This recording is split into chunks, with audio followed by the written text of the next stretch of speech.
Yeah, hello. Now today, coming back again for process optimization. I'm going to share with you the work that we did some years ago. So we developed some mathematical optimization, which I'm going to quickly show you, and then the tool that we made out of that. So we're going to make yeah, the title says it. So there will be like a few locations, and each of the locations they have their own unique technologies, and then each of these unique technologies they can create this source of energy, right? And then depending on their capacity, and then each of these locations or islands, they can then transfer the energy that they produce to a different locations or different island. And then the question is then to keep up with the growing demand of the energy, which technology shall each location need to install, and then how big, and then if a location doesn't have enough source or energy resource, what should we do in terms of the yeah, like the nationwide, so to say, or the as the manager, right? So you can have it, and then it's well, of course, this is like a final year program, students who undergraduate, so there will be a lot to be updated. But then the framework is basically it's as simple as it can be. So I made that in AIMMS. So we have we make the tools in AIMMS, right? So we have you can then download this template and then upload that again, and then to get the data. So basically, if I download the template, I can then key in how many regions that I have, how many technologies, all kinds of data that I can have, right? So this is like we are using like dummy data. So suppose that we have like three region A, region B, and region C, and then so these are the suppliers. So the source of energy resource, and then the demands is then the regions as well, right? So we have three regions as a supplier, but then these three same regions, they are also they need the same the type of energy. And then in this case we can see region A is supplying product A to region A, and product B to region A, and product C to region A. So basically it's self-sufficient, hopefully. So these are all like the combinations. So which region can send to which region, and then which product that they are sending to. So in this default, we can say, okay, all regions can send all products to everywhere. So these are options. We can just tick it, and then that makes region A cannot use product A in region A, basically, right? So that means region A doesn't have any product A. So that's basically what it means. And then in this case, for example, region A can send product A to region B.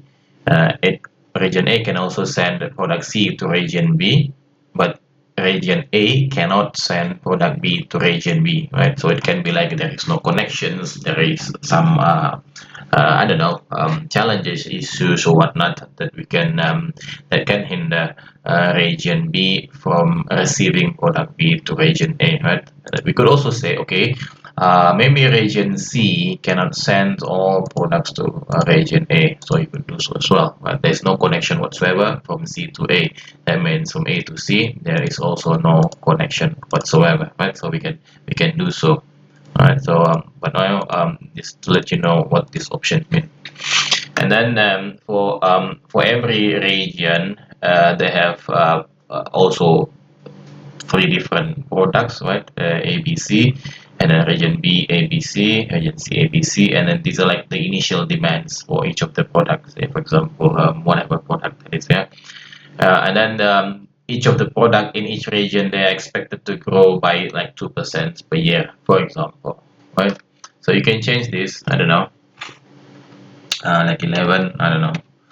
This is like 8, 5, 6, and then this can go like I don't know, 0.1 something, and then this is 25, and then this is enter, and then this is 10. I don't know, up to you. Okay. And then so these are like the data that we import. And then if we go to the next page, the technologies on the left hand side over here. So that means so region A has technology A, B, C in each of this capacity, right? So these are the maximum number of technologies can be installed. So region A can install 100 technologies of A.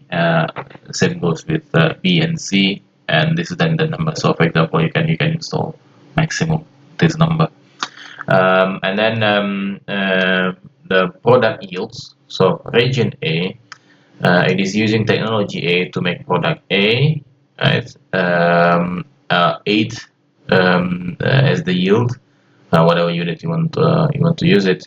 And then product B is also 8, product C is also 8, and so on and so forth. So it's like a default number, right? So you can change this to like, I don't know, take A is only A, right? So I don't know why it's say for example, and then this is the also no, and then B is then B, and then C is C, for example, for region A. And for region B, maybe it becomes sophisticated. So this is like, for example, this is 10, this is some I don't know 5, this is then 0, and so on and so forth. So you can do this kind of stuff. And then each of this technology, they have this annual cost. So for one technology of A in region A, it costs like 100, this 100, so on and so forth. Right? So it's 100. This is, for example, I don't know, 120. This is like 50. Sorry, 120. This is like 50. This is like 60. This is like 40, for example. This is 200. That's 150, and so on and so forth. You can do so. And then same goes with the CO2 emissions per region per technology. So you can do so. The goal is then to make sure that we that each region, right, so we can see, so we can say each region for, I think I said like 20 years, but we can change it later. So for each region, they can then fulfill the demands of each product by, yeah, either creating their own, or like they getting it from other regions as well, right? So that's basically what the goal is. And then we just need to minimize the total annualized cost, and then minimize the CO2 emission per technology per region. So we click solve. So there are a lot of combinations, um, and then we can then go to the results. Right, so you can see here, I think, yeah, so the year is 2020. I think, I don't know which. So the year is 2020. I guess we made this in 2020. I don't remember. So the year is 2020, and then up until 50. So for 30 years. So this is then for 30 years. Say for example, region A install technology A in the first year, and then region A is also install technology B in the first year, but region A doesn't install any technology C, right, whatsoever. And then you can see it also, region A install technology A in year 20, and so it's also installed the same technology in year 44, right? So 24 years later. So that's assuming that there's no technology changes, right? So this also like, so tech region B install technology C in year 20, and also in year 30, right? So and then we can see this is the number of technologies installed. I think A is uh,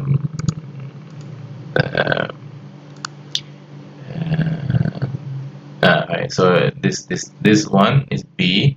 So B install 3 technologies at the right from the beginning. So be all 1 to 3. I think so 3 technology at the beginning, and then it increased to another one at 30, 2030, right, and so on and so forth. And then this is the region A, only install 2 technologies, and it increased by 1 in 2035. So 35, hmm, region C, so it's region C. So there, right, install another one. And the region A is this guy. and then we're gonna install another one in here. So this is then the yeah, how each of the technologies, how each region install which technologies to provide for which product. And then this is then the TAC and the CO2. So the total TAC for the whole period is like this number, total CO2 is this number, and then this then the installment, the investment that they need to they need to do, and then this then the CO2 per use that they have to emit. So so that's basically how it works. And then we can also, I think we can add later on the page that if because we don't see quite if each region sends something to a different region and then using which technology and then sending which product, right? So that page can be added later, obviously. But that's all about this stuff. So hope it gives you some idea on how to open it or to use it. Yeah. So see you again then. Bye bye.